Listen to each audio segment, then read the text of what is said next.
What? No. Up tilt killed? Up tilt actually killed. What is this game? Thank you!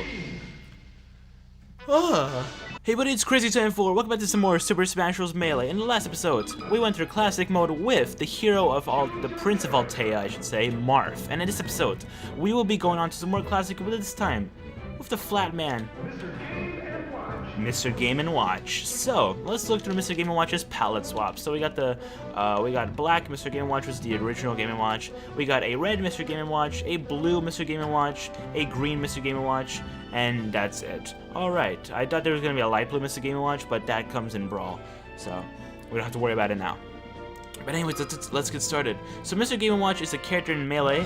He was designed as a composite representation of various generic characters featured in the Game & Watch series, created by Gunpei Yokoi. Sorry if I'm, pronouncing that wrong. In 1980, he is the last character to be unlocked in the game. And you may be wondering, how do you unlock Mr. Game & Watch? Oh, once I kill Kirby, I'll tell you. So, to unlock Mr. Game & Watch, players have to clear Classic Mode, Adventure Mode, or Target Test with all the other 24 characters they have unlocked. Alternatively, players can complete 1,000 versus mode matches. When fighting Mr. Game & Watch, he will be fought at Flat Zone. So, whatever whichever, way you unlock Mr. Game & Watch, he will always be the last character you unlock. Unless you hack the game. But, without hacking, he will always be the last character you unlock. In Melee, whether through versus matches or by the other way. Because keep in mind, it says for the other way, it says complete classic adventure or target test with all the other 24 characters. There are 25 characters in total, and so you have to complete with all the other 24. And then 1,000 versus matches. That's the highest amount of versus matches you have to do in order to unlock a character in this game. So yeah. But anyways. I actually really like this target test. It's pretty nice. This is on Mr. Game Watch's home stage, Flat Zone. Perfect. Oh, what the heck? And it's an interesting stage. What's cool about this stage is that you play on this stage and each character feels light. At least that's how it is in Brawl and Smash 4. I don't know exactly if it's like that in this game, but it might be. So anyways, let's get on to Mr. Game & Watch's special moves. So first off, we have Neutral Special Chef, which is Mr. Game & Watch's main projectile. He pulls out a frying pan and tosses sausages, which fly erratically through the air. The sausages do low amounts of damage, but they can be used to deter or deter. I don't know how to say that. I never heard that word in my life. Deter, I'm gonna guess. I'm gonna say. They can be used to deter angled attacks. Oh no. No, Marth. Oh, you son of a gun. Oh, of course I died. Because of a freaking forward tilt. Can toss up to 5 sausages at a time. If an opponent touches the pan, the attack will deal extra fire damage. So, yeah, the pan itself does some damage.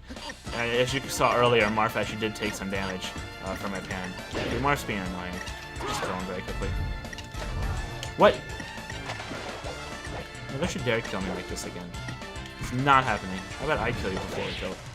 Yeah, it worked. So, Chef does 5% for the pan and then 4% for the sausage. Then we got his side special, Judgment, where he attacks with his hammer and holds up a digital display with a random number on it.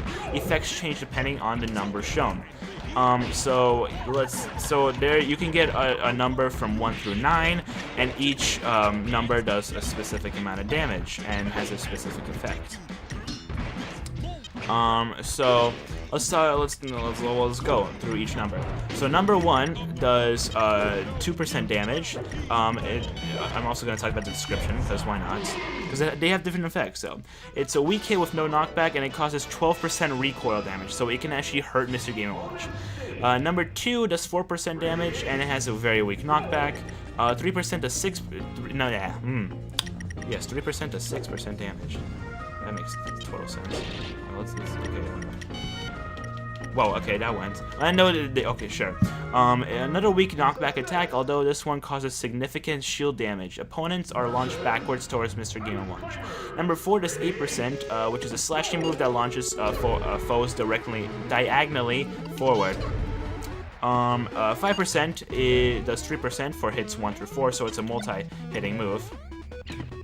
How did I not hit? It's stupid. Okay, killed, sure.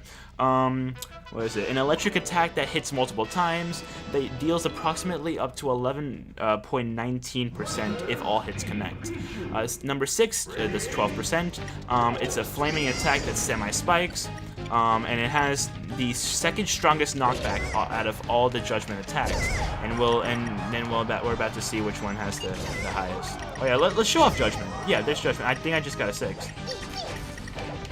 Can I get something? Oh my gosh. Stupid Pichus. I got a 1, so yeah, it did the damage to me. Reminds me of the character. Okay, that was actually an 8. And there's the most powerful one.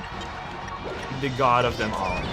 So basically, we'll get back to it. We'll get to it in just a moment. 7% does 14%, and it's a moderate knockback attack that produces food if it hits a foe. So yeah, you can actually get healed by one of the judgment numbers. 8% does 4% damage. Number 8 does 4%, and it's a freezing attack with low knockback.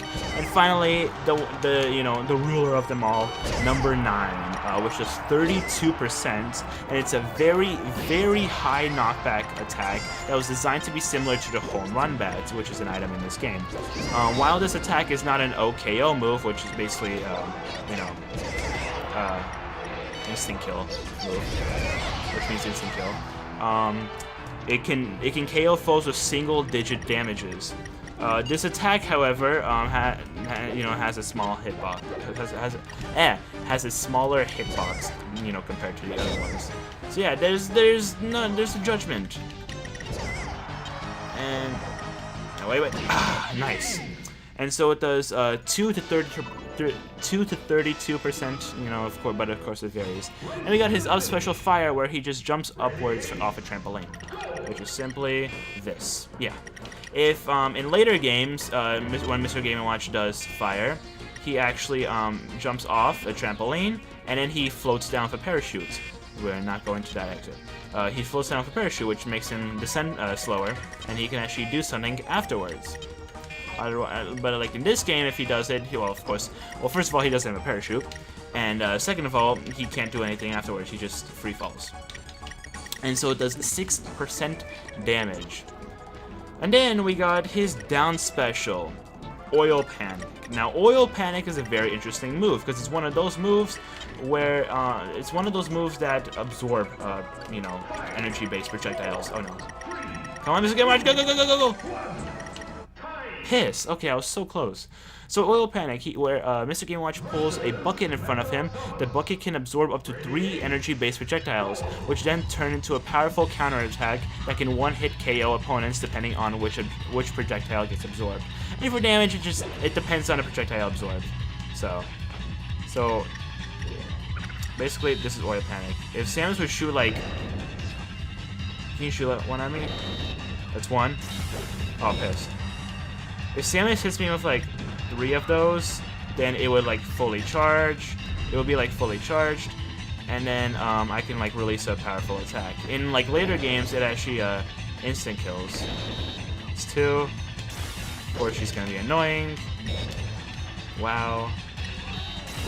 Wow! Stop.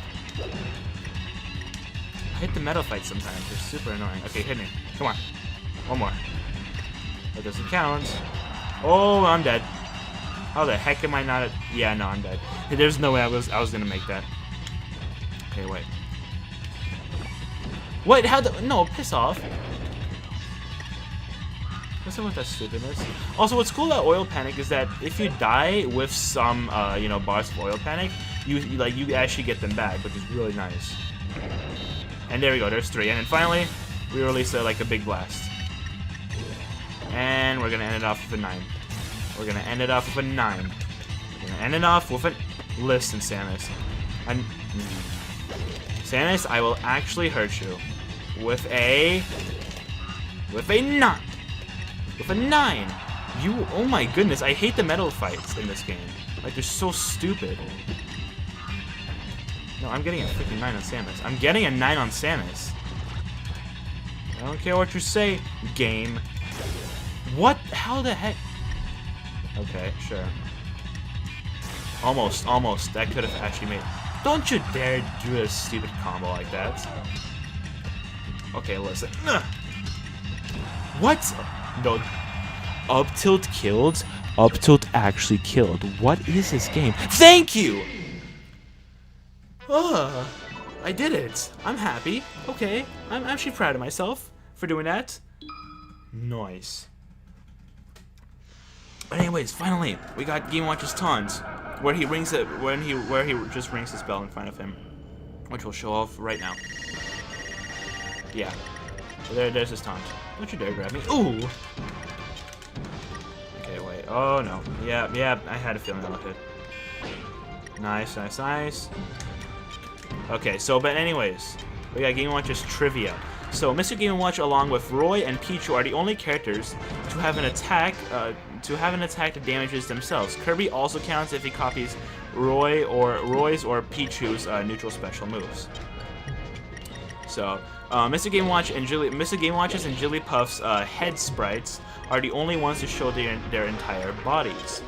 Melee reads Mr. Game & Watch's neutral back and up aerials as special moves. Really? Not as aerial attacks. This explains why they cannot be L cancelled, which is the thing that you can do. Like if you do an attack in the air that's not a neutral special, then and you like land and press, like land on the ground, and as soon as you hit the ground press L, or I guess R, then it L cancels, so like there won't be such ending lag on the move. And I'm dead.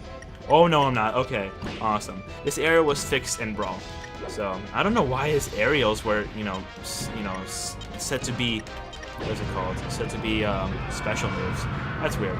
Anyways, continuing on. Despite his animations looking like 2D sprites, Mr. Game & Watch actually uses a fully rendered 3D model with the values for the Z-axis set to 0, thus flattening him in the same method which flattens other characters on Flatstone. Mr. Game & Watch's dimensions can best be seen when he's turning while using a hammer, or when he is being grabbed and pummeled. Additionally, however, even when he does appear to be 3D, he is still flattened out, and moving the camera will not give the player a 3-dimensional view of him. So yeah. And there's his trophy, where he uses his trampoline. Mr. Game & Watch and Young Link are the only characters in Melee that don't finish their defeat noises upon being KO'd horizontally or falling. Interesting. Mr. Game & Watch curiously shares many movement attributes with Mario, namely dashing speed, walking speed, falling speed, fast falling speed, traction, and gravity. And finally, Melee is the only appearance Mr. Game & Watch has in which he quote-unquote yells in pain after receiving a certain amount of knockback, and has distinct voice clips for when he is KO'd. That's Mr. Game & Watch's trivia, and yeah, so besides that, we just got his trophy to look at, so that's pretty nice.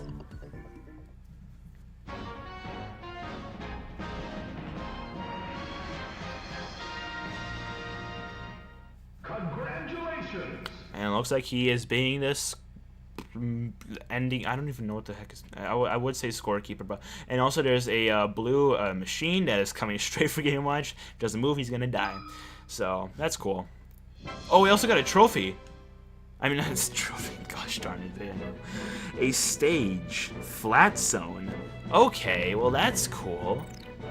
Well let me go to my. It's data, right? It has to be data. Wait, what? Yeah, here. Where is it? Where are you? Access to Flat Zone has been granted. Time to get retro. Yeah, we unlocked the Flat Zone stage, Mr. Game & Watch's home stage. That's pretty cool. Okay, I didn't expect that. Well, that's how you unlock Flat Zone. So, anyways, Mr. Game & Watch. First appearing in 1980, the Game & Watch series is the father of all portable Liquid Crystal games. The main character is simple and monochrome, but has a timeless individuality. There are 39 different games in the series, and they've sold over 43 million units worldwide. Pictured at left is a particularly popular Fire model.